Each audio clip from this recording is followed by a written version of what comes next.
11 de abril de 2006, 20:41 horas. Entrada 76.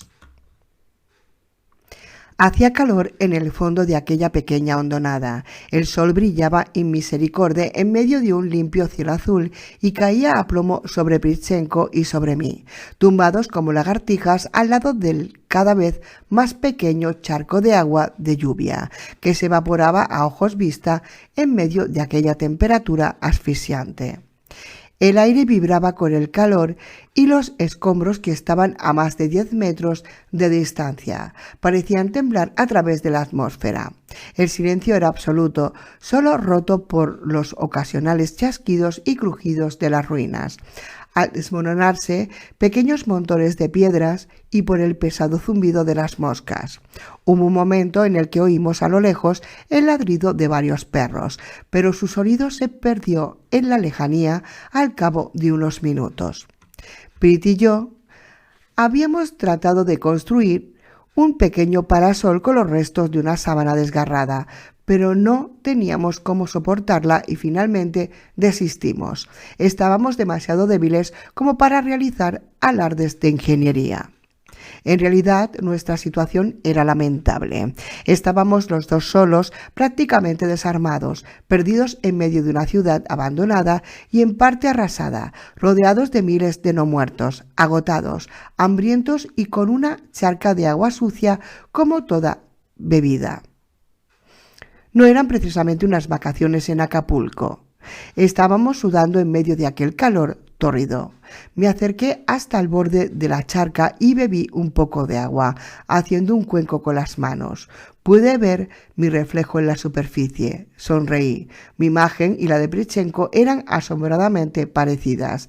Después de más de una semana, ambos lucíamos una incipiente barba, el pelo sucio y enmarañado, la ropa hecha jirones. En mi caso, un bañador y una camiseta harapienta, ya que el neopreno había quedado abandonado en aquel armario. La piel mugrienta y tiznada de carbonilla, las manos sucias y con las uñas rotas, las facciones afiladas por el hambre y supongo un olor que en otra época calificaría como nauseabundo. Vamos, que un mendigo callejero de antes del apocalipsis pasaría por Gentleman a nuestro lado. Le dije a Víctor que si algún cliente de mi despacho me pudiese ver en este estado no me reconocería. Entre risas, él me explicó que posiblemente Schouten no le contrataría a él tampoco con estas pintas. Me quedé pensativo, recordando que había pensado hacía tiempo en preguntarle al ucraniano qué demonios era Schouten, ya que esa empresa no me sonaba de nada. En realidad, pensé más fríamente, apenas sabía nada de mi pequeño compañero, sacando el hecho de que nos habíamos pasado una semana y pico de terror conviviendo que le debía por lo menos 2 veces la vida. Abrí la boca para preguntarle, pero justo en ese momento las sirenas del Zarenkivich volvieron a sonar atronadoramente, en el silencio de la tarde de aquella ciudad muerta. El pitido, bronco y abrumador, se extendía por toda la ciudad. Es increíble cómo se pueden escuchar los sonidos en medio del silencio más absoluto. Los habitantes de las ciudades, rodeados de mil ruidos, no somos conscientes de esa realidad, pero en un ambiente en silencio, el ruido de un motor o de una radio puede oírse a kilómetros de distancia. El sonido de aquella bocina naval se tenía que escuchar no solo en todo Vigo, sino que incluso debía oírse en todos los pueblos y villas de alrededores. Y los muy estúpidos del Zarenkivich seguían dando toques de sirena, inconscientemente. Aquello no era bueno, iban a traer a todos los jodidos no muertos de la comarca hacia aquella zona, justo por donde nos encontrábamos nosotros. Teníamos que movernos. Si nos quedábamos allí, nos moriríamos de hambre, o de insolación, o de sabe Dios qué otra cosa. Teníamos que seguir adelante, archivando en mi mente las preguntas que le tendría que hacer a Pritchenko en otro momento. Nos levantamos y continuamos gateando por las ruinas, caminando entre montones de cascotes, vigas retorcidas y restos carbonizados de vehículos y edificios. El olor era nauseabundo, una especie de aroma a carne socarrada que impregnaba toda la atmósfera. De vez en cuando veíamos montones de cuerpos carbonizados, pero era imposible distinguir si pertenecían a seres humanos o a no muertos, atrapados en los voraces incendios que devoraron aquellas partes de la ciudad.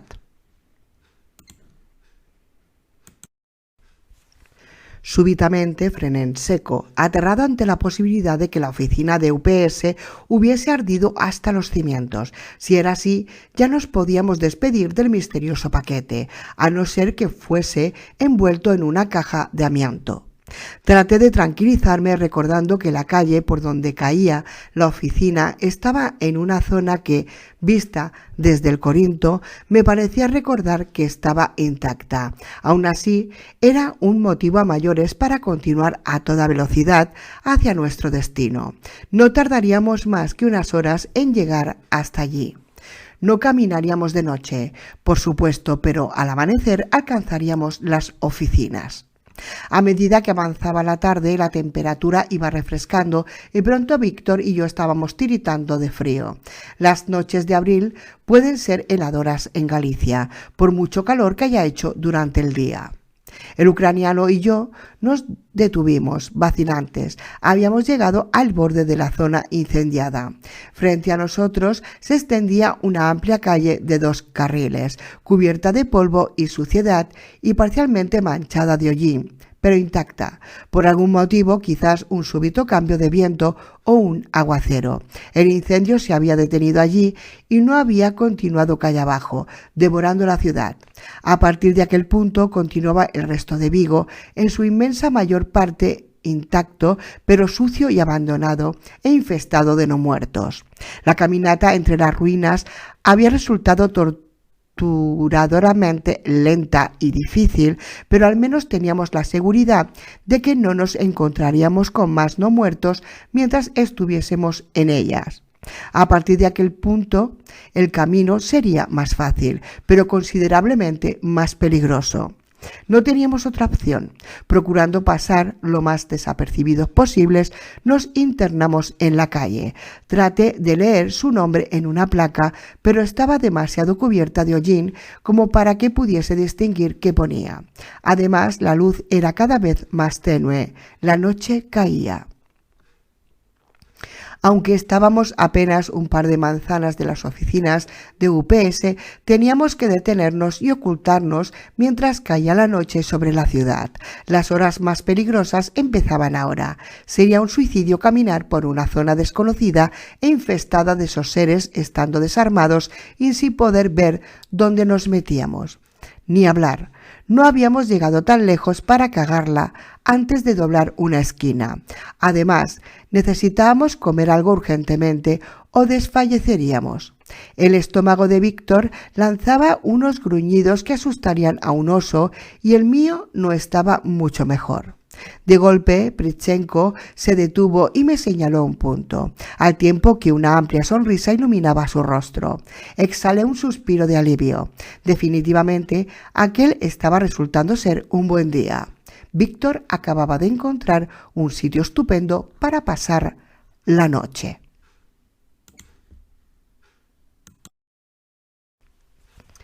17 de abril de 2006, 20:47 horas. Entrada 77.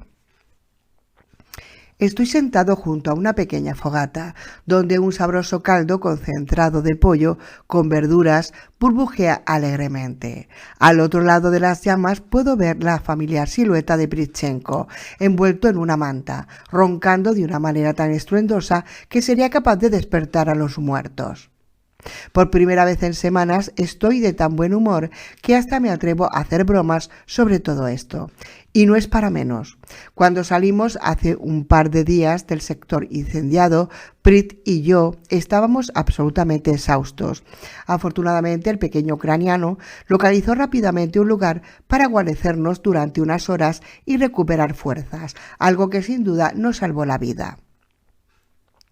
El lugar en cuestión era una pequeña tasca encajonada entre una sucursal bancaria que tenía pinta de haber sido saqueada y un videoclub con manchas de sangre en su escaparate.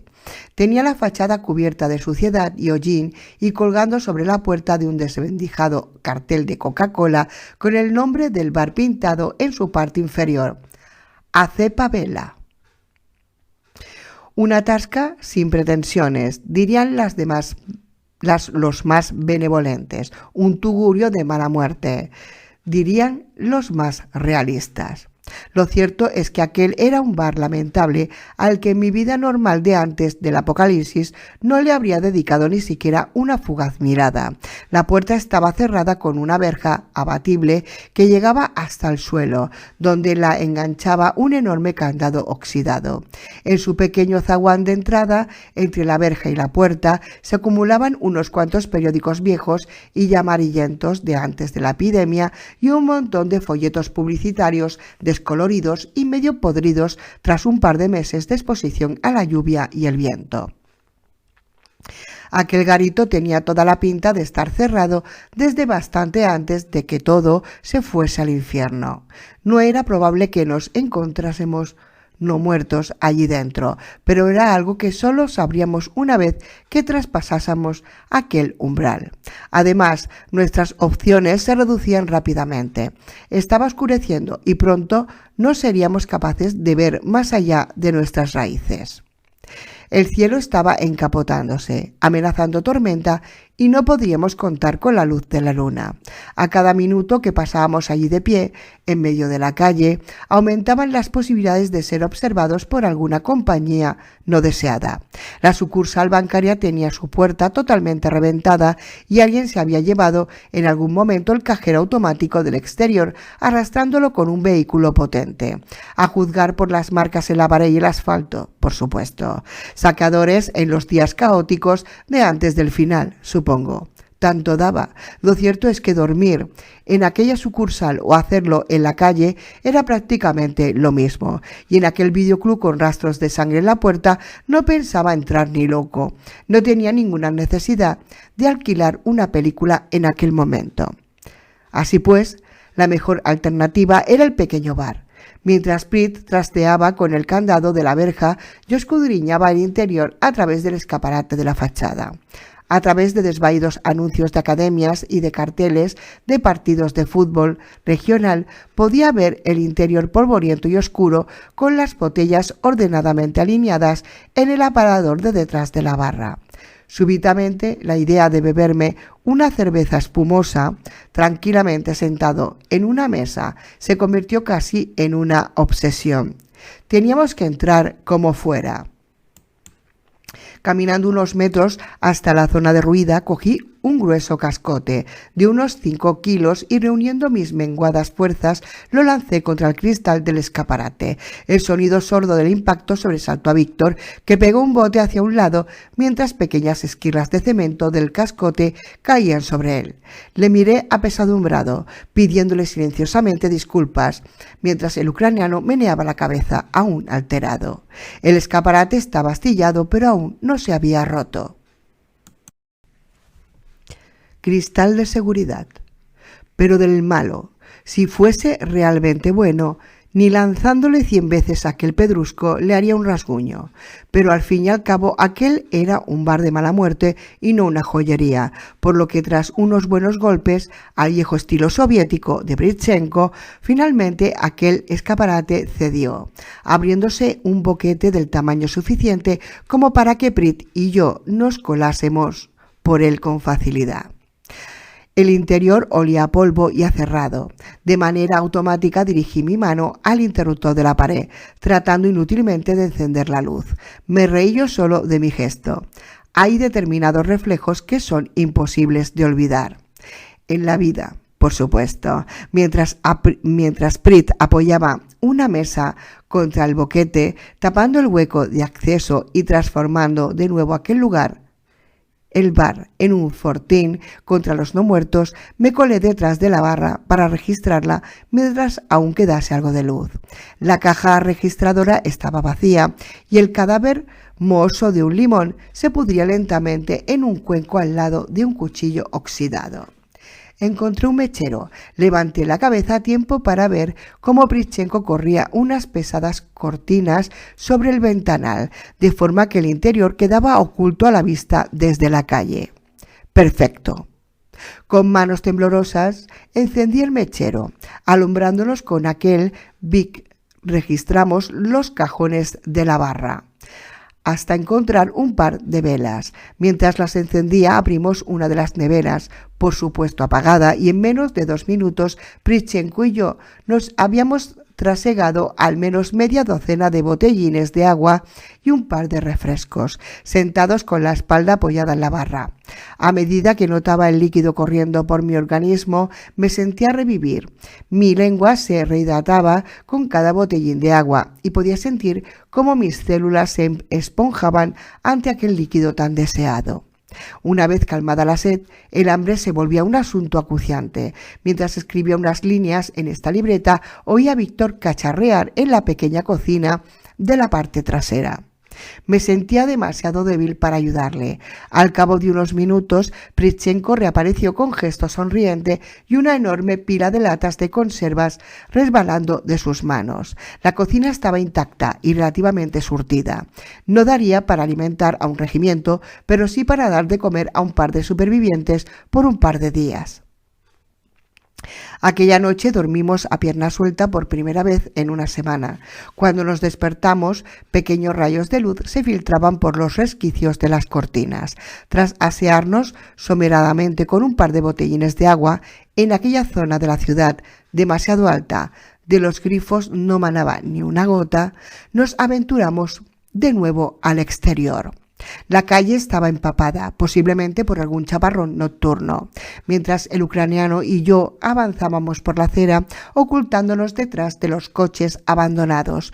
Un tímido sol empezó a despuntar, haciendo que se desprendiesen volutas de vapor de todas partes, al tiempo que la humedad del ambiente empezaba a evaporarse. Prometía ser otro día bochornoso, pero en aquel momento la temperatura era fresca pero agradable. Prischenko llevaba a la cintura un enorme cuchillo sacado de la cocina del bar.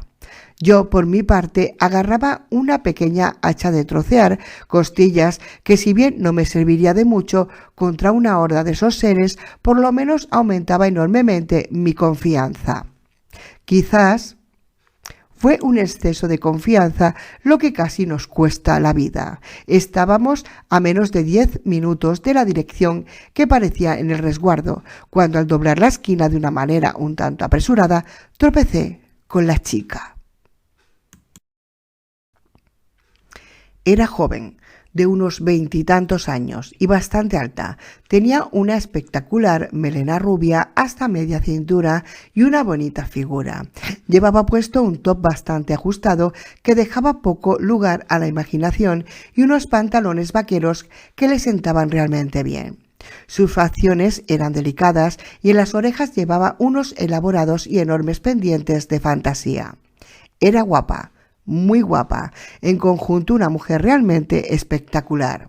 La única pega a su belleza era la fea herida que le recorría un omóplato, dejando un sucio reguero de sangre por su espalda desnuda. Eso y el hecho de estar condenadamente no muerta, por supuesto. No vi de dónde salió, pero antes de darme cuenta la tenía encima, pugnando por morderme. Algo de su saliva chorreó sobre mi pecho, mientras me sujetaba en un abrazo mortal. Me estremecí, pensando en que si me provocaba el más mínimo rasguño acabaría como el pakistaní.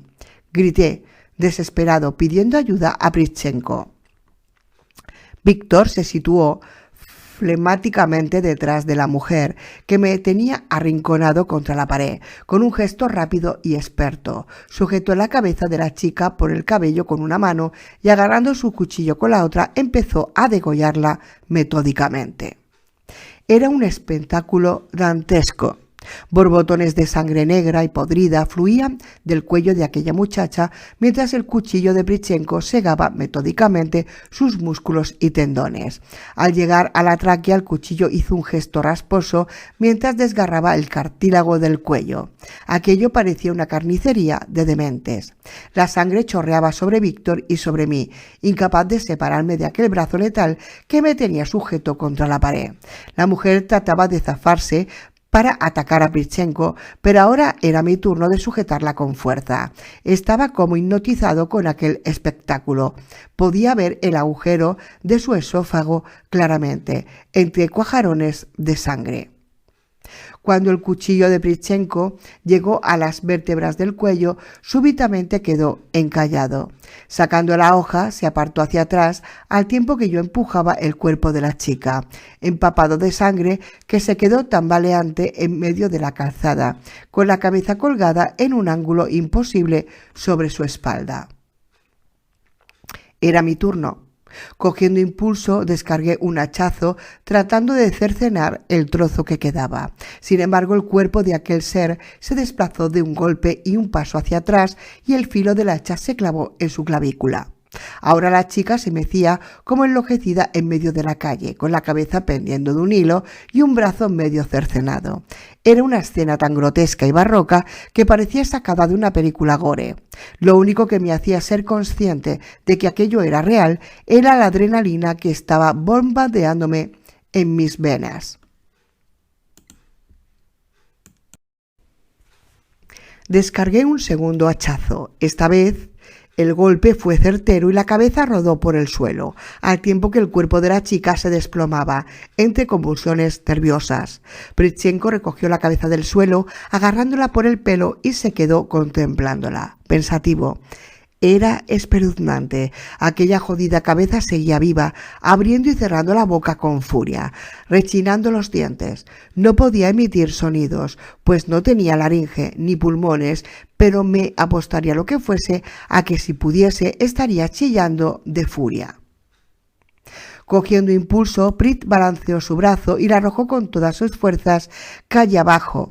La cabeza trazó una parábola en el aire, hasta impactar en el suelo con un sonido sordo y rodar hasta una esquina. Supuse que si no la tocaba nadie, se quedaría allí hasta... ¿cuándo? ¿Cuánto pueden vivir esos seres? ¿Es que acaso son eternos? Joder, preguntas y más preguntas y ni una puñetera respuesta. Es de locos. Prichenko y yo estábamos bañados en sangre. Ahora tenía algo nuevo en que pensar. Víctor acababa de degollar a una mujer a sangre fría, con meticulosidad y paciencia, y podría jurar que ni siquiera la habían aumentado las pulsaciones mientras lo hacía. Tranquilo como un profesional. No puedo evitar preguntármelo. ¿Quién cojones era este tipo? Contemplé al pequeño ucraniano un tanto inquieto mientras reemprendíamos el camino. Tan solo nos quedaba doblar una esquina y llegaríamos a UPS. Estaba harto de todo aquello. Quería salir cuanto antes de esa maldita ciudad.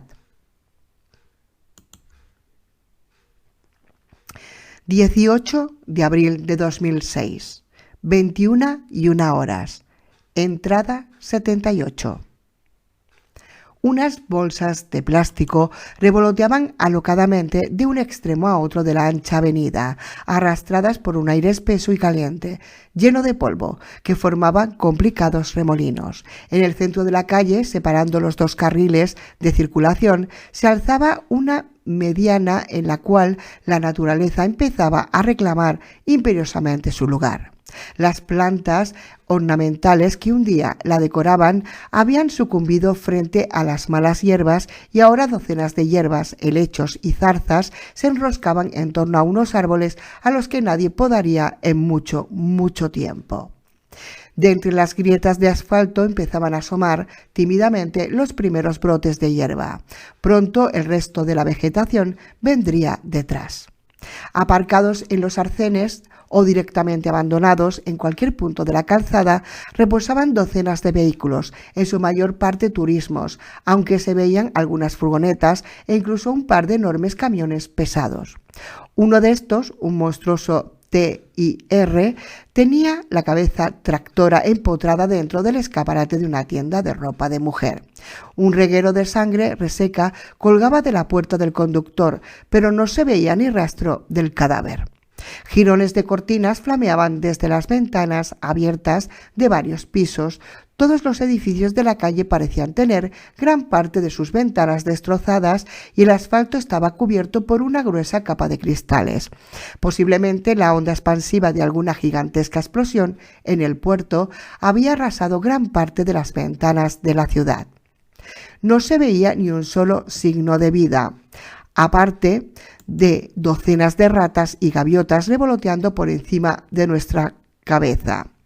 Es curioso, desde que todo esto empezó, he visto perros, gatos, milúculo, ratas y gaviotas, pero sin embargo no he visto ni una sola paloma, ni caballos, ni gorriones, ni ningún otro tipo de animal, aparte de los citados. Me pregunto si esta epidemia también afecta a otros seres vivos, aparte de los humanos, y en qué medida. Una pregunta más para el montón que no para decrecer.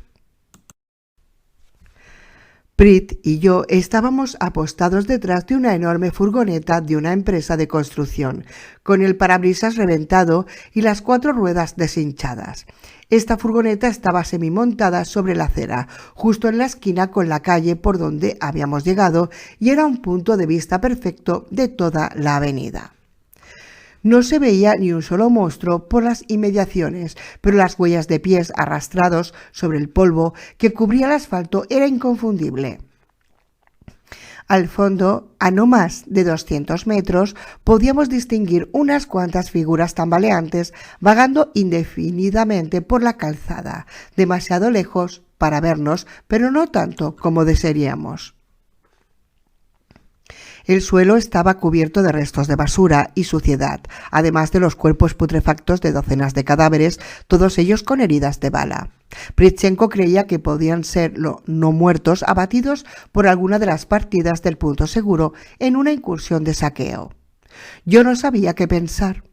Empezaba a sospechar que el derrumbe de la ley y el orden en las grandes ciudades como Vigo fue mucho más terrible y caótico que en las pequeñas villas.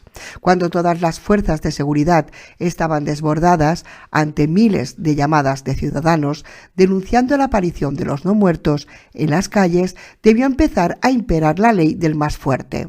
Aquellos cadáveres podrían ser la prueba de ello. ¿Quién sabe? Justo enfrente de nosotros, en la otra acera, se levantaba la sede de UPS. Era una oficina de tamaño mediano, con una puerta de cristal y un enorme escaparate de un lado, donde estaban las oficinas y un gran portón metálico pintado de negro con el logo dorado de la empresa pintado sobre él. Justo al otro, para permitir el paso de furgones. El lugar aparentaba estar cerrado a cal y canto y desierto. En la parte trasera de la furgoneta había una enorme cantidad de material de obra. Parecía que en su último viaje se dirigían a instalar algún tipo de canalización, pues ordenadamente apilados en la caja trasera estaban unos 15 tubos de PVC de unos 10 centímetros de diámetro. Junto a ellos yacía una enorme cantidad de herramientas, entre ellas la que iba a ser nuestra llave para abrir la puerta de la oficina, una pata de cabra. Meses atrás, un ratero de poca monta que habíamos defendido en el despacho a través del turno de oficio nos había obsequiado con una detallada descripción del arte del apalancamiento de puertas. Aquel tipo era un auténtico experto y le habían echado el guante infraganti, tras haber limpiado una buena docena de pisos, por lo que no pudo evitar su condena. Supongo que a él todo el infierno le cogería en la cárcel. Me pregunto qué habrá sido de aquel pobre ratero y de toda la gente que estaba encerrada en los presidios.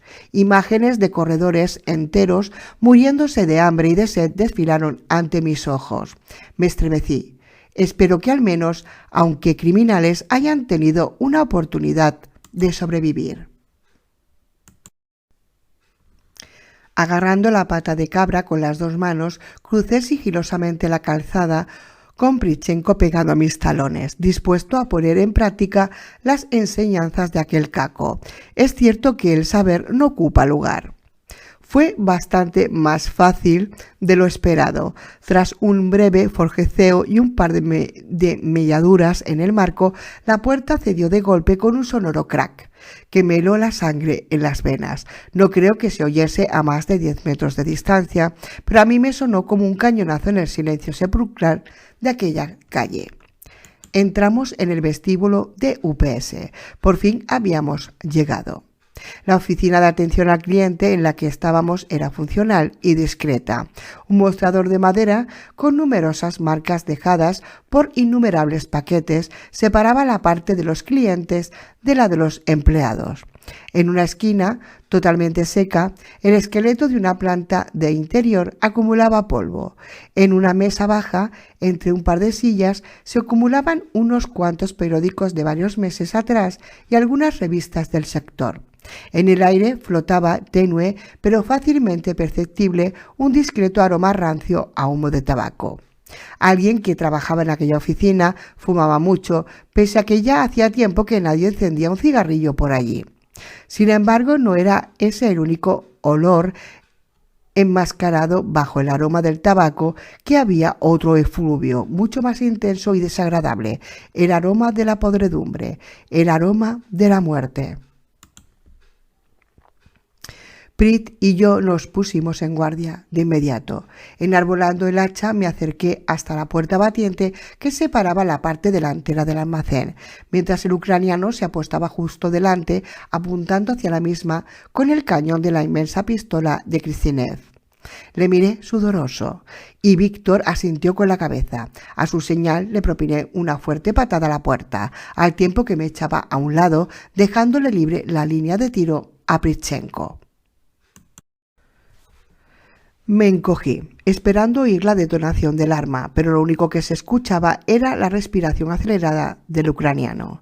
Levanté la mirada y vi a Víctor observando algo con expresión demudada a través de la puerta. Me giré para ver qué era lo que llamaba su atención y una poderosa arcada me recorrió la garganta, provocándome un espasmo. Colgado de una vigueta del techo mediante un trozo de cuerda pendía el cadáver semiputrefacto de una persona. Se había pasado un lazo por el cuello y se había ahorcado. Llevaba puesto un mono de UPS enrollado hasta la cintura y una barba de varias semanas cubría su rostro, o al menos eso daba la impresión a través de todos los insectos que le cubrían la cara. Era un espectáculo repugnante. El cuerpo estaba en fase de putrefacción y un chorro de líquidos malolientes había goteado desde el cuerpo hasta el suelo, formando un espeso charco oscuro. El cadáver estaba hinchado por la acción de los gases y parecía obscenamente gordo. De su boca abierta asomaba una enorme lengua morada donde se posaban docenas de moscas de color verduzco, pero no paraban de zumbar a su alrededor. Sus ojos habían desaparecido dentro de las cuencas y los dedos de las manos, hinchados y amoratados, recordaban a los de un dibujo animado tras haber sido aplastados. El hedor era espantoso. Pritchenko y yo entramos tapándonos la nariz y la boca, procurando no mirar aquel espectáculo grimoso, y mucho menos rozarnos con él. Una breve mirada al almacén sirvió para entenderlo todo de golpe. Aquel pobre individuo se había quedado encerrado allí dentro desde el principio. Seguramente desde detrás del mostrador vio pasar tambaleándose por las calles a los primeros no muertos y reaccionó como la mayoría de la gente, encerrándose hasta que llegase la ayuda. Lamentablemente para él, la ayuda nunca llegó. Fue entonces cuando aquel pobre diablo comenzó a su particular infierno. Una máquina de aperitivos vacía y con el cristal delantero roto era la prueba de que pronto su principal y única fuente de víveres empezó a escasear. En el suelo se acumulaba la ropa sucia y unas cuantas revistas pornográficas manoseadas. Había tenido el suficiente sentido común como para transformar una de las furgonetas en su particular cagadero y poder aprovechar el agua del baño.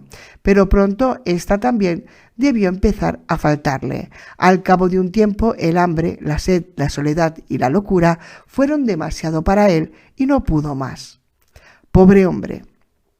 Me estremecí al pensar que si no hubiese tomado la decisión de salir de mi casa, podría haber tenido ese mismo final. Sacudí la cabeza, alejando esos pensamientos oscuros de mi mente. No teníamos tiempo para lamentarnos por un desconocido. Era hora de empezar a buscar el dichoso paquete.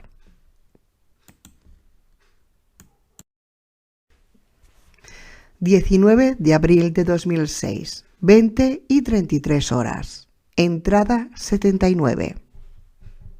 Por fin lo tenemos. Es un maletín Samsonite de acero negro, sellado con una especie de precinto rojo de plástico por el borde. Prit y yo nos hemos pasado toda la tarde revolviendo de arriba abajo el puñetero almacén hasta encontrarlo, en medio de un calor cada vez más asfixiante. Ahora estamos sentados en el suelo, fumando un Chester en silencio, mientras contemplamos pensativamente el objeto de nuestros desvelos, situado sobre una mesa. No me puedo creer que ya la tengamos. Los pensamientos me asaltan en un torbellino imparable, mientras decidimos cuál va a ser nuestro próximo movimiento. Naturalmente, mi primer impulso fue intentar abrir el puñetero maletín y averiguar su contenido, pero una Samsonite de acero reforzado no es tan fácil de reventar, ni siquiera siguiendo los métodos que me enseñó aquel caco. Tan solo el poseedor de la llave o un auténtico especialista podría abrirla y lamentablemente ni Prit ni yo disponemos ni de lo uno ni de lo otro. Hace ya un buen rato que el olor a podredumbre dejó de molestarnos. Al principio le propuse a Víctor que descolgásemos el cuerpo y lo envolviésemos en una manta, pero el ucraniano me disuadió de hacerlo.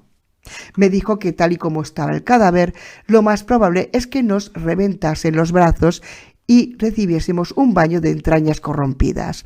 Era mejor dejarlo ahí para que, según sus propias palabras, se secara como un jamón curado. No me atreví a preguntarle de dónde demonios había sacado esos conocimientos. Me daba de entera solo de pensarlo. He dejado lo mejor para el final. Ese ucraniano es sorprendente. Hoy me ha pasado algo absolutamente increíble con él.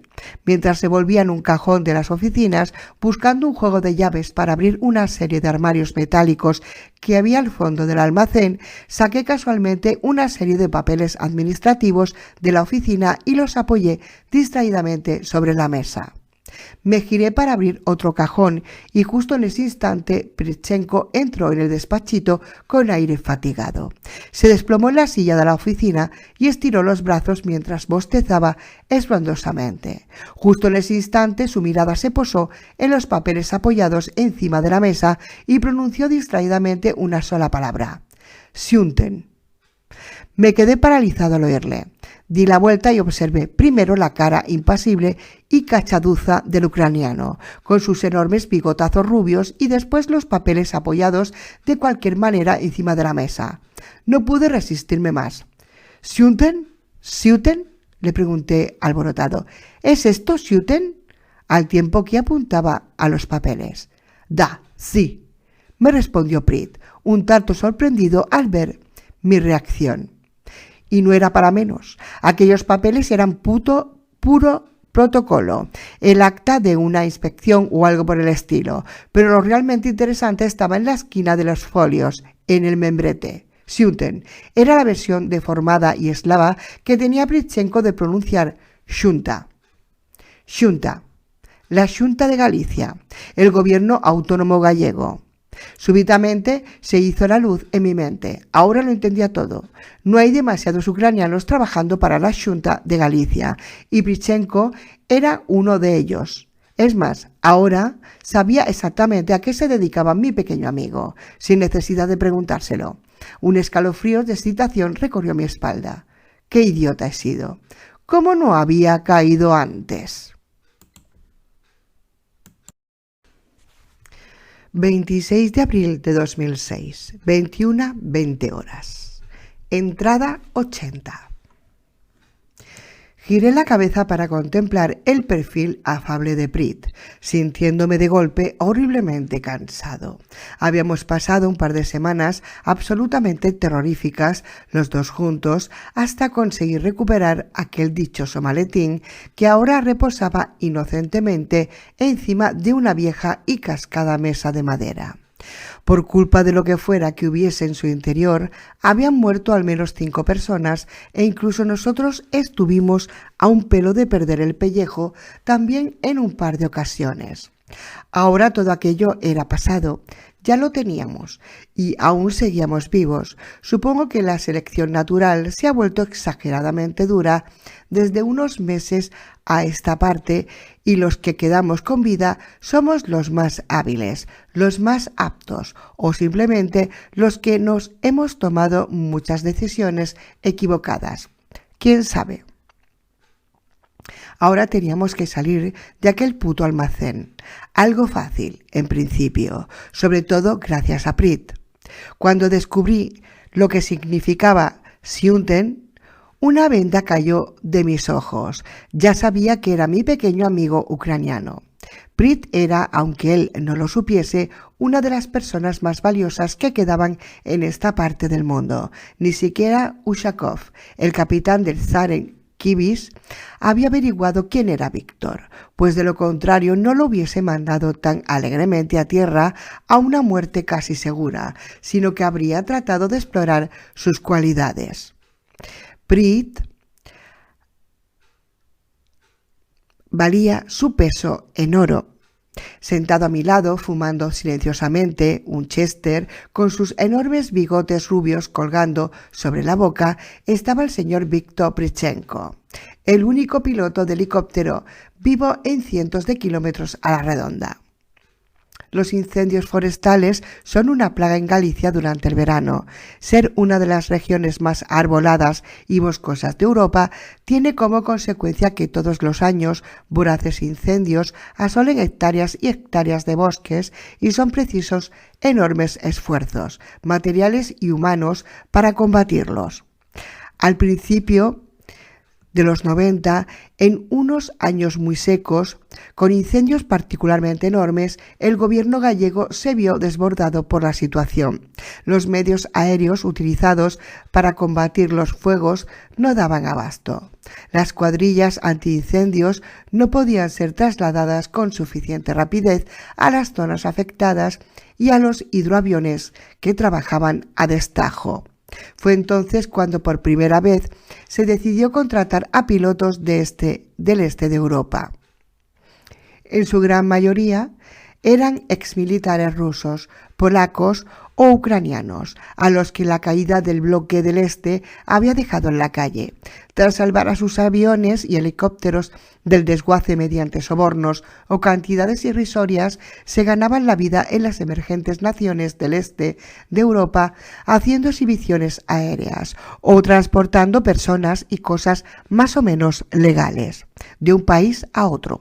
Eran experimentados, duros, baratos y tenían sus propios helicópteros. En definitiva, la opción perfecta. En cuanto llegaron, demostraron rápidamente que valían el dinero que se pagaba por ellos. Para estos pilotos, sobre todo para los de la ex-URSS, con experiencia de combate en Afganistán y Chechenia, lanzarse a un incendio forestal era un juego de niños. Allí donde los pilotos civiles españoles se negaban horrorizados a volar, los antiguos militares soviéticos se lanzaban como una temeridad rayana en la locura, dejándose la vida en no pocas ocasiones. Además, sus viejos aparatos soviéticos de transporte eran duros, robustos, fáciles de mantener y poseían una capacidad de carga notablemente superior a la de sus gemelos occidentales, lo que los hacía ideales para aquel cometido. Desde entonces, año tras año, los pilotos del Este y sus viejos cacharros, ahora ya no tan viejos, seguían llegando a Galicia, donde se instalaban entre marzo y octubre para su lucha antiincendios y finalmente volverse al este de Europa en invierno, cargados hasta los topes de productos occidentales que revendían después en el mercado negro. Prit me contaba todo esto con voz monótona, mientras encendía un cigarrillo con la colilla del anterior. Era de Zaporozhye. No lo sé decir bien, lo siento. Zaporozhye. un minúsculo pueblecito del norte de Ucrania, aunque tenían nacionalidad rusa. Había entrado en el Ejército Rojo con tan solo 17 años y tras su formación lo habían destinado a una cuadrilla de helicópteros de transporte. Había participado en los últimos coletazos de la guerra de Afganistán, en la cual fue derribado en una ocasión, y en la guerra de Chechenia, ya como parte del ejército ruso, transportando tropas al frente. Tenía un brillante porvenir dentro del ejército, pero entonces se casó con Irina. Mientras me mostraba una arrugada foto de Irina que había sacado de su cartera, la voz empezó a temblarle y unos enormes lagrimones se agolparon en sus ojos. Irina era una preciosidad, una muñequita eslava de pelo rubio y enormes ojos verdes, que desde mi particular punto de vista estaba como un tren. La había conocido en un permiso y se habían casado al año de conocerse. Un año después llegó el pequeño Pavel, lo cual complicó la vida de la pareja. El sueldo de un piloto militar ruso era terriblemente bajo, comparado con lo que podría cobrar trabajando en Occidente, y además la guerra chechena se estaba volviendo cada vez más salvaje y peligrosa y sanguinaria. Víctor tenía una familia que mantener, así que la decisión fue fácil. 3 meses después de abandonar el ejército, Pritchenko estaba trabajando para una oscura empresa de transportes de Alemania. No fue hasta el 2002 cuando vino a España por primera vez, como piloto forestal. Desde entonces había vuelto, año tras año, mientras su familia se instalaba en Düsseldorf, en Alemania. Estaba pensando en traérselos a España para vivir definitivamente en Galicia cuando de repente todo el apocalipsis empezó. Ahora Prit lloraba a lágrima viva. No sabía nada de su familia desde finales de febrero, cuando se refugiaron en el punto seguro de Düsseldorf. Él creía que estaban muertos. No se atrevía a darle esperanza. No serviría de nada. La pregunta me picaba en la punta de la lengua, pero no me atrevía a formularla mientras Víctor lloraba amargamente en mi regazo por un par de personas muertas o transformadas en monstruos desde hace 3 meses. Finalmente, cuando pareció recuperarse un poco, me lancé. Víctor, ¿dónde está tu helicóptero ahora? Supongo que donde lo dejé hace 2 meses, respondió Víctor, aún resollante. En la base forestal de Montefacho, a unos 30 kilómetros de aquí. ¿Y el resto de los pilotos? ¿Dónde están? ¿Qué hicieron? Las preguntas salían disparadas de mi boca. Oh, en cuanto todo caput, ellos se fueron, no sé dónde. Se me cayó el alma a los pies. Lo más probable es que el helicóptero de Pritchenko hubiese desaparecido en los caóticos días previos a la caída de los puntos seguros, bien robado por otro piloto o bien incautado por el ejército. Así se lo dije a Pritchenko, pero para mi sorpresa este meneó la cabeza. No posible, me dijo. Helicóptero averiado. Necesitar pieza de engranaje rotor de cola. Pieza pequeña, pero muy cara. Enviada por correo desde Kiev a Vigo. Noté que me salían las sienes. Sí, me latían. Casi podía adivinar el resto. ¿Dónde está esa pieza, Prit? ¿La tienes? El ucraniano sacudió la cabeza de nuevo. Niet. Hubo un error de UPS. Ellos saber qué pieza hacer para un ucraniano, pero dar al ucraniano equivocado cuando esté venir a por ella. Me senté pesadamente en una silla mientras pensaba a toda velocidad. Joder. Kirshinev o Usakov habían ido a las oficinas de UPS cuando la ciudad aún era transitable para recoger un puto maletín, y por error o desidia el empleado, que no sabía leer la etiqueta en cirílico, le había entregado la caja de la pieza de Pritchenko. Cuando Prit fue a por su pieza, descubrió el error, pero entonces ya era demasiado tarde, pues el mundo ya se estaba cayendo a pedazos. Era fantástico. Tenía un piloto y un helicóptero a mi disposición. Eso cambiaba enormemente la situación. Solo me faltaban dos cosas, una pequeña pieza mecánica y un gato. ¿Y sabía dónde estaban ambas? Sí, en el Zaren Kibish.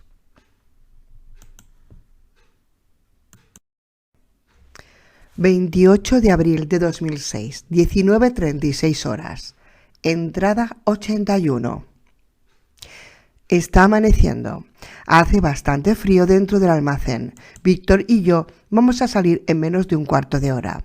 El ucraniano está revisando la batería y los neumáticos de una de las furgonetas de reparto de UPS, estacionadas en el área de vehículos. No resultará tan tranquilizadoramente segura como el furgón blindado con el que tratamos de llegar hasta aquí, pero al menos iremos sobre 4 ruedas hasta el puerto. Mejor dicho, hasta donde podamos llegar. Estoy escribiendo estas notas apresuradamente mientras mi compañero pone a punto nuestro medio de transporte.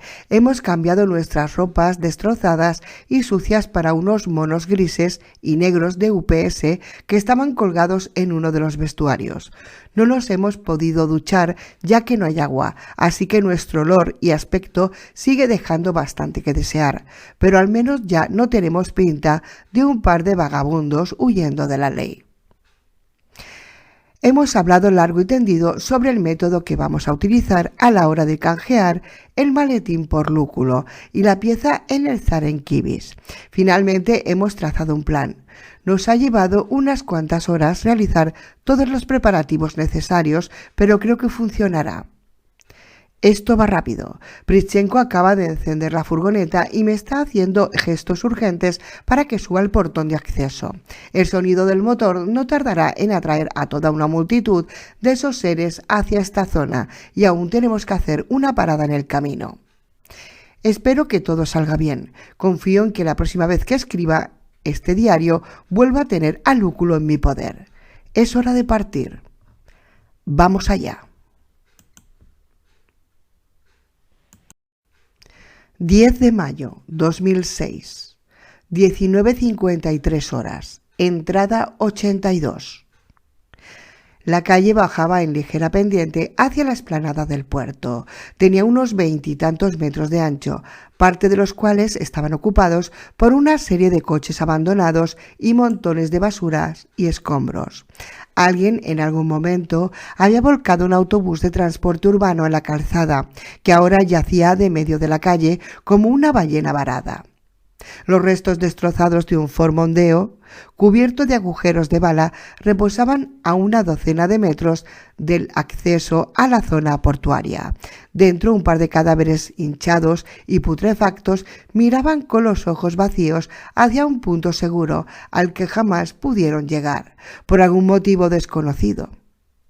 Los edificios alineados a los lados de la calle ofrecían un aspecto desolador similar a los del resto de la ciudad. La mayoría tenía todos sus cristales destrozados y los restos de las cortinas, sucias y desgarradas, ondeaban como banderas, con un flap, flap perfectamente audible en el silencio total de la calle. La puerta de un Fiat chirriaba, empujada por el viento. No se veía ni un alma, aparte de un par de no muertos vagando por el extremo superior de la calzada. Uno de ellos estaba dentro de los restos destrozados de un cibercafé, trasteando furiosamente los restos de su interior, posiblemente tras la pista de un gato o una rata de considerables dimensiones. La otra, una niña de unos 14 años, se balanceaba en medio de la calzada en una especie de estado catatónico, con el pecho desgarrado por un mordisco furioso, como si hubiese sido atacada por un psicópata sexual. Su piel cerúlea y las venas marcadas en su piel eran, sin embargo, pruebas más que palpables que quien la había mordido no era ningún maníaco, sino una de esas cosas y que ahora ella ya pertenecía al reino de los no muertos. Un par de gaviotas posadas encima de un montón de cadáveres putrefactos se daban un festín con los restos. De repente, como guiadas por un sexto sentido, levantaron la cabeza y con un aparatoso aleteo levantaron el vuelo a medida que un rumor sordo se iba haciendo cada vez más audible. Algo se acercaba. Con el rugido, la furgoneta del UPS apareció de golpe en lo alto de la calle, zigzagueando entre los restos de vehículos abandonados. El parabrisas estaba rajado de parte a parte. El lado del copiloto presentaba un golpe bastante importante y el faro derecho y la parte de la aleta habían desaparecido, como si el vehículo hubiese impactado en algún momento de su alocada carrera con algo. El guardabarros colgando levantaba cascadas de chispas al rascar contra el asfalto y los bajos del vehículo estaban empapados de sangre, restos orgánicos e incluso una mano humana que, perfectamente reconocible, estaba encajada en el tambor de la rueda delantera izquierda. La furgoneta bajó la calle como una exhalación. Al llegar a la altura del autobús cruzado en la calzada, el conductor se vio obligado a dar un fuerte volantazo para esquivarlo y colarse por el hueco que quedaba entre los restos y la pared. Al hacerlo, la furgoneta pasó raspando un portal, dejándose un retrovisor en el intento. Todo ello a unos 100 o 120 km/h.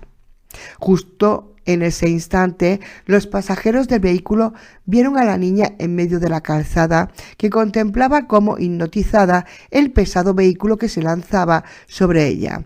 El conductor pisó el freno y dio un volantazo para esquivarla, pero la velocidad que llevaban era excesiva. La furgoneta empezó a deslizarse de lado sobre la espesa capa de cristales rotos que cubría la calzada sin ningún tipo de control.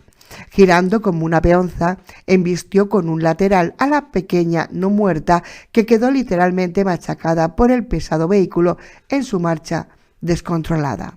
Finalmente, en medio de un espeso humo de neumáticos quemados, la furgoneta se detuvo con el morro a menos de 10 centímetros de la entrada de una mercería. Mientras el humo se disipaba, el silencio fue cayendo de nuevo sobre la calle, solo roto por el ronroneo irregular del castigado motor de la furgoneta. Súbitamente, desde el interior de la furgoneta, se escuchó un grito indignado. «Víctor, eres un jodido maníaco. Si quiero matarme lo sé hacer yo solo, ucraniano loco». «Nosotros tener prisa», replicó otra voz con un curioso acento. «No poder parar». «¿Estás loco? No he visto conducir de esta manera en mi vida. Hemos estado a punto de matarnos 20 veces, chiflado». «En Ucrania siempre conducir así», replicó la otra voz con aire digno. «Y no tener que esquivar no muertos en calzada. Si tú no estás contento, siempre poder conducir tú». Levanté los brazos, rindiéndome. No se podía discutir con Víctor en lo referente a su habilidad para conducir cualquier clase de cacharro. La verdad es que el ucraniano conducía rematadamente bien, pero conseguía ponerle los huevos de corbata al más pintado con su manera de pilotar. El trayecto entre UPS y el puerto, que a la ida nos había llevado más de una semana, lo habíamos hecho de vuelta en tan solo 35 minutos, de los cuales casi 10 los habíamos consumido tratando de salir de una cafetería en la cual habíamos entrado con la furgoneta a través del escaparate. A un pelo de matarnos desde mi punto de vista. Un pequeño despiste sin importancia, según Pritchenko. Jodido ucraniano. El hecho es que ahora estábamos a tan solo unos cuantos metros de la entrada de la zona portuaria, a poca distancia de donde habíamos tomado tierra. Los altos edificios del puerto ocultaban de nuestra visita el Zarenkivich y el Corinto, pero estaban ahí, muy cerca. Nosotros teníamos un plan y estábamos preparados. Con un chirrido que ponía los pelos de punta, Pritchenko cambió de marcha y enfiló la furgoneta hacia la entrada del puerto. El baile iba a empezar. 11 de mayo de 2006, 21:50 horas. Entrada 83. Dice la vieja máxima militar que en un plan solo funciona a la perfección hasta que se empieza a entrar en contacto con el enemigo, y con nosotros no iba a ser una excepción, como íbamos a adivinar muy pronto. Todo el puerto desprendía un penetrante hedor a carne putrefacta. No era para menos. A la luz del día podía ver que toda la antigua zona segura no era más que un gigantesco osario. Allí donde se dirigían nuestras miradas no veíamos más que montañas de cadáveres semicalcinados y podridos. El rugido jadeante de la furgoneta ahuyentaba a nuestro paso a cientos de gaviotas y ratas gordas y de pelo lustroso. No pude evitar estremecerme, pensando en la dieta que debían estar llevando. Joder, aquello era como atravesar Auschwitz al final de una jornada de exterminio. De vez en cuando adivinábamos entre las naves arruinadas alguna que otra figura tambaleante que avanzaba hacia nuestro vehículo, pero estaban a demasiada distancia de nosotros y nos movíamos demasiado deprisa como para que fuesen una amenaza, de momento. El principio darwiniano de la supervivencia parece estar funcionando. Poco a poco solo vamos quedando aquellos que somos más duros, más rápidos o más cabrones, o que hemos sido más afortunados, según me observa ácidamente Prit. El hecho es que cada vez estoy más convencido de que vamos a salir de esta con vida. El simple hecho de estar circulando a toda pastilla por una zona plagada de esos seres hace unos meses me hubiese paralizado de terror, pero ahora simplemente se me antoja un acto cotidiano. Algo me preocupa. No he visto demasiados supervivientes desde el principio de todo esto, pero el sexo femenino aún menos. Supongo que para ellas todo esto tendrá que estar siendo aún más duro, pero aún así no me importaría encontrarme con alguien que no tenga que mear de pie, para variar.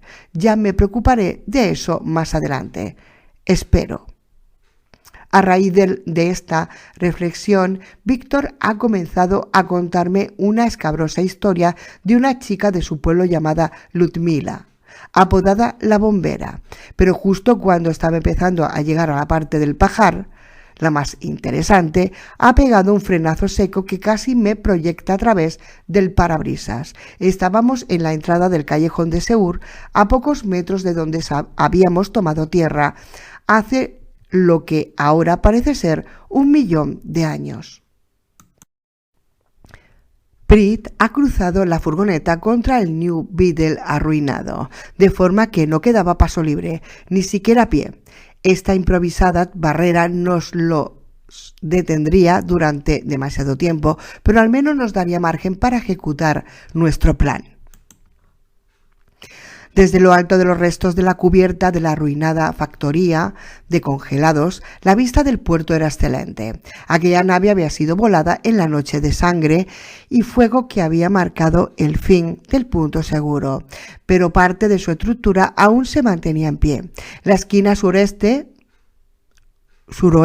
del edificio, orientada hacia el mar y muy cerca de la antigua central portuaria de Seur, estaba habitualmente intacta y lo suficientemente inaccesible como para suponer un refugio seguro si alguien estaba lo bastante chalado o desesperado como para trepar hasta las vigas de la cruceta. Desde allí arriba se divisaban perfectamente los montones de cadáveres putrefactos, apilados donde habían caído víctimas de las balas, las explosiones o el fuego en la triste noche final del punto seguro de Vigo. Flotando a unos cientos de metros, río adentro, ofreciendo un marcado contraste con la devastación de la orilla, se encontraban un viejo carguero baqueteado y un airoso velero de 2 mástiles, amarrado a la popa del primero. Sobre la cubierta del carguero se podían ver una serie de pequeñas figuras yendo de un lado a otro, ocupados en sus quehaceres. Súbitamente, una trasteada furgoneta de UPS apareció rugiendo por una esquina, metiéndose a toda velocidad en el callejón de acceso a la nave de Seur y frenando bruscamente al llegar a la esquina. De ella descendieron 2 hombres y mientras uno de ellos se acercaba al borde del muelle, el otro, con aire furtivo, se pegaba a la esquina de la pared, donde podía observar el carguero sin ser visto. Con gesto decidido, el primer hombre descendió unos escalones hasta llegar a una zodia que había estado oculta hasta ese momento por una capa de camuflaje y un montón de basura. Tras un par de infructuosos intentos, el motor fuera a borda de la Zodiac cobró vida con un tremendo petardeo que resultaba perfectamente audible en el absoluto silencio de la mañana. Aquel ruido pareció despertar la locura a bordo del carguero. Las figuras comenzaron a correr de un lado para otro a toda velocidad, mientras la Zodiac trazaba un amplio giro y comenzaba a dirigirse hacia el enorme buque.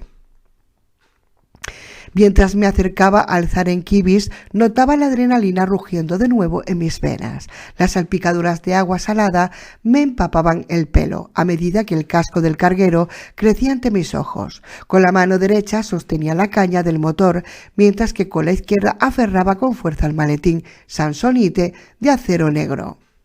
Una familiar fisura barbuda se inclinaba sobre la borda del puente, contemplándome a través de unos prismáticos. Ushakov. Tenía que ser él. Cerré los ojos e inspiré con fuerza. El aire salado, mezclado con el familiar aroma a algas y combustible quemado, me retrotrajo a tiempos mejores. Abrí de nuevo los ojos, con la infantil esperanza de que todo fuese una pesadilla. Sin embargo, lo que contemplé fue la escala del Zaren Kibis descolgándose por la borda. Había llegado. Agarrando el maletín con fuerza, me incorporé y empecé a trepar por la escala, hacia la cubierta del Zaren. Al llegar a la borda, la mano ansiosa de un filipino se estiró hacia el maletín. Le di un manotazo y golpeé con fuerza a otro marinero en el pecho con el Samsonite a la vez que me ponía de pie en cubierta. No pensaba soltar ese maletín. Todavía no. Ushakov se abrió paso a través de un grupo de marineros y se plantó con los brazos en jarras ante mí. Por un segundo se hizo un silencio sepulcral en la cubierta. De un lado, Ushakov, rodeado de media docena de marineros fornidos armados con Kalashnikov, apuntando a mi pecho. Del otro lado, yo, sucio, sin afeitar, lleno de cortes y moretones, con un mono de UPS que me quedaba 2 tallas grande e infinitamente cansado, aferrado a un brillante maletín Samsonite de acero negro. Duelo de titanes. Vaya, vaya, señor abogado, tronó la voz de Ushakov. Tiene usted un aspecto espantoso. ¿Dónde está el resto de la gente? No están, respondí lacónicamente. Kristinev, muerto. Los marineros, muertos. Y Prichenko, muerto también, respondí. Quedo yo solo, camarada capitán. La cara de Ushakov iba adquiriendo un tono grisáceo a medida que iba escuchando mis respuestas. Supongo que no se esperaba que solo volviese yo a bordo. Su mirada avariciosa se fijó en el maletín. ¿Es ese?, preguntó con voz temblorosa. ¿Tiene el maletín? Aquí está, Ushakov, dije con voz queda.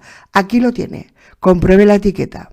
Apoyé el maletín cuidadosamente en el suelo, con la etiqueta con el remite a la vista, y di un par de pasos atrás. Ushakov enfocó su vista sobre la etiqueta y musitó algo en ruso mientras cogía el Samsonite con las 2 manos. He cumplido mi parte, Ushakov. Cumpla ahora usted la suya. Deme mi gato y déjeme ir. Ushakov estaba como hipnotizado con el maletín. Por un segundo pensé que no me había prestado palabras. Cuando estaba a punto de repetírselo, Ushakov pareció salir del trance. Dedicándome una breve mirada, se dirigió a uno de los marineros armados con una caja. Matadlo, dijo lacónicamente.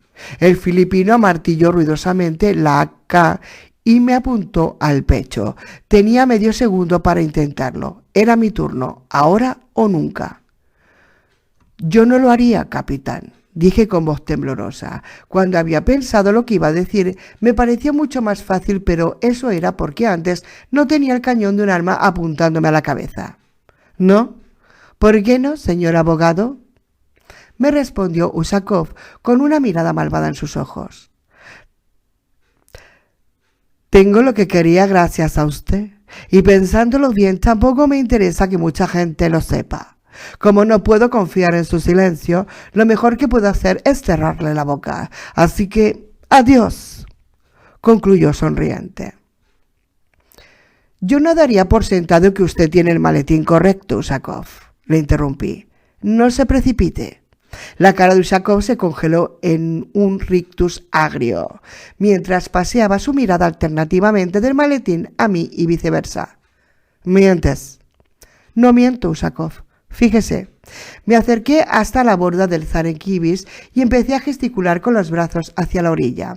Al cabo de unos segundos, la familiar silueta de Prit apareció desde detrás de la esquina. El muy cabrón sonreía de oreja a oreja y no era para menos. En sus manos llevaba un reluciente maletín samsonite de acero negro que levantó para que fuese perfectamente visible a bordo.